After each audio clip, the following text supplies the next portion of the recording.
સંત સુરા અને સાવજની ભૂમિ અમારું આ કાઠિયાવાડ અને ખમીરવંતી ગોહિલવાડ. અને એમ કહેવાય છે કે ગોહિલવાડની ધરતી ઉપર વર્ષો પહેલા પરમ પૂજ્ય શ્રી બજરંગદાસ બાવલિયાને ભક્તિ કેરો રંગ લાગી ગયો. અને જેને ભક્તિ કેરો રંગ લાગી જાય ને એનો તો ભલામણો બેડો પાર થઈ ગયો.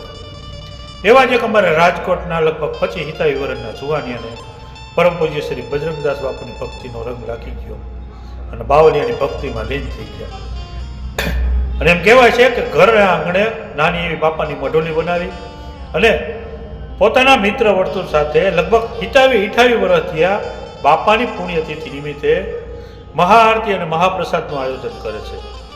તો દર વર્ષની જેમ આ વર્ષે પણ બાપાની પુણ્યતિથિ નિમિત્તે મહાઆરતી અને મહાપ્રસાદનું આયોજન છે. તો તમામ રાજકોટવાસીઓને જાહેર આમંત્રણ, ભાવભર્યું આમંત્રણ પાઠવવામાં આવે છે. બાપા સીતારામ, જય દ્વારકાધીશ.